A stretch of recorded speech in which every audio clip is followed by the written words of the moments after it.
Country Note, and today we are hanging out on this beautiful porch with Miss Kaylee Rutland. Hello! So, for those of you who don't know Miss Kaylee, she is an up-and-coming country pop sensation. So, I read that you were voted Country Living Magazine's ones to watch for 2017, so it's this year, I think. So, yeah. And then you were in the top 10 for the Next contest. So what has life been like since you've been pursuing this whole music thing? And crazy busy in like the best way, because it's also fun. But I'm also a full-time student.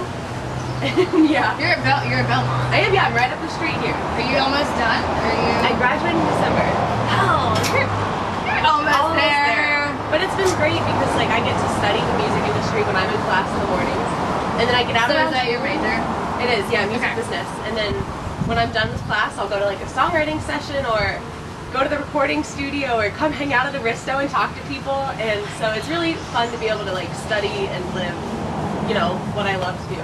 So did you move to Nashville to go to Belmont, or were you living here long before that? Or because you're from Texas? I am, yeah. So I lived in Texas until I was a freshman in college. And I did move up here to go to college, but I kind of picked my college because it was in Nashville. And so it just worked out really well. So growing up in Texas, you know, everybody kind of has that first moment that they remember being on stage for the first time and having that feeling and knowing that that's what they were going to do. What was yours? I was 8. Okay. And I was a really, really shy kid. And there's still some of that in me, but I was in this Worship Warriors kids choir at my church. And they were putting on a Christmas musical, and the woman in charge, you know, she was just really sweet. Like, if you raised your hand and asked for a solo, like, you could have a solo. It wasn't some crazy competitive thing. And I was really shy, and for whatever reason, one day I decided, like, okay, sure, I'm going to raise my hand, because I've never sung a solo before. Might as well try it. And afterwards, I was kind of thinking to myself, like, what have I done? I have to go stand by myself in front of a crowd now. And then the minute that I did it, I was like, oh, this is the best feeling in the world. Like, I want to be doing this forever. And so you grew up, because you and I are, well, I'll say we're not that different in ages, but I have a little age on you. We're both 16. But you grew up on the same influences I think our whole generation grew up on. So Reba, Carrie Underwood, Shania Twain, Faith Hill, Sarah Evans. What is it like now being that you're a singer on your own? How does their magic work into your own music? It's kind of cool to be able to see, you know, like from this aspect as a musician, kind of the behind the scenes of it all. Because growing up I would listen to their music or, you know, just like watch interviews. I would watch Reba's TV show, like any way that I could listen to these artists, like I would be like watching.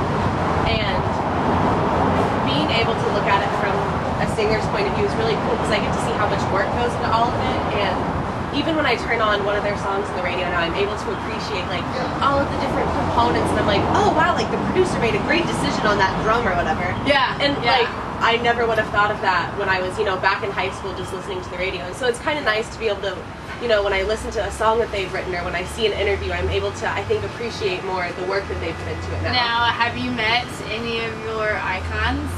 I have, but usually from a more behind-the-scenes standpoint. Okay.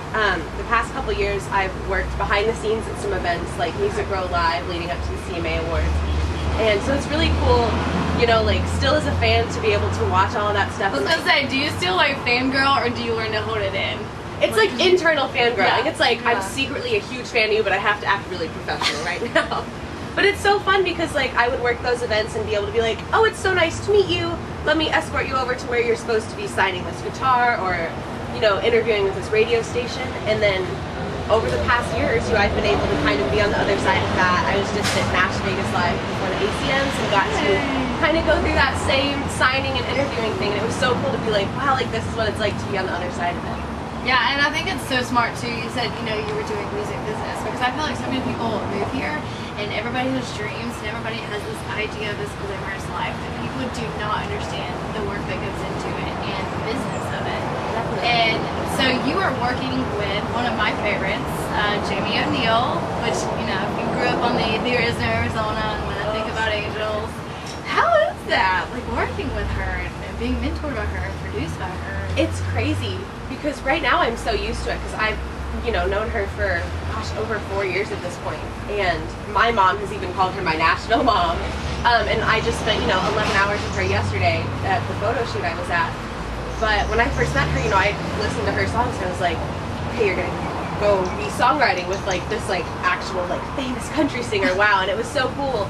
And from the first moment I met her, like she was so like friendly and welcoming and just so real. She helped me shop for my senior year prom dress the week that I met her. Like it was just like an instant friendship. So it's been really great to kind of work with her, as a mentor-mentee relationship, I guess, and with songwriting and in the recording studio, but also get to know her as a person and just have her as like someone I love in my life. Yeah. What advice does she give you as far as the business goes?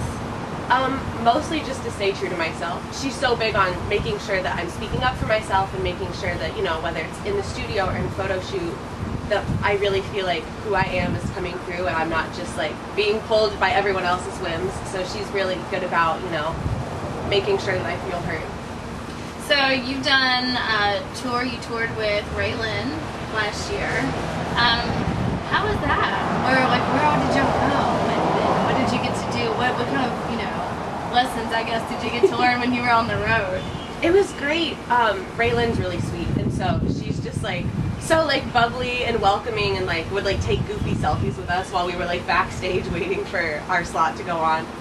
But it was great. We went to New York and sung at the Gramercy Theater for our first show. Oh, wow. And that was my first time in New York City, so I was just like, all right, just landed in the Big Apple, going here with Raylan, like it's fine, I'm calm.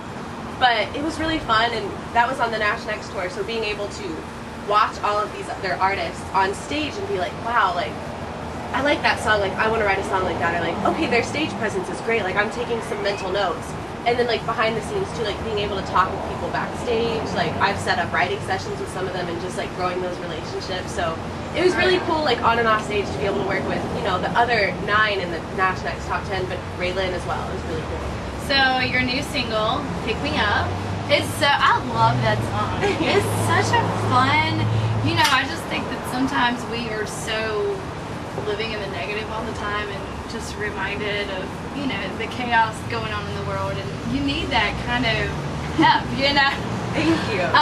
And it's on Radio Disney, Spotify, CMT. Yeah. How was it like making the video? It's a really good video. Thank you. The first word that comes to mind is cold. Oh, really? It was freezing. We filmed that video the last day of my final exams, actually. So I was up, I think, at like 4 or 5 in the morning, went to go in full hair and makeup, and then ran from my apartment across the street to Belmont, took my final exam, and then drove out to Lebanon to shoot the video.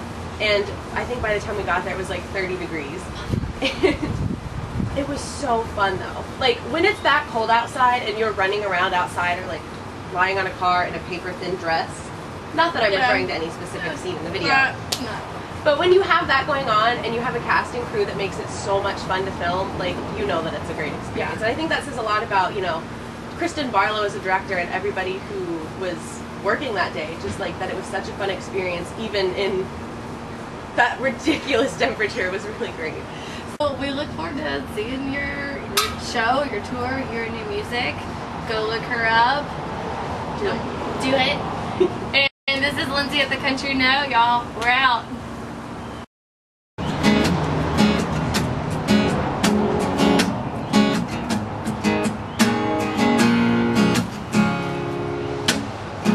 I've been working all week long, can't wait for Friday. Another cup of coffee and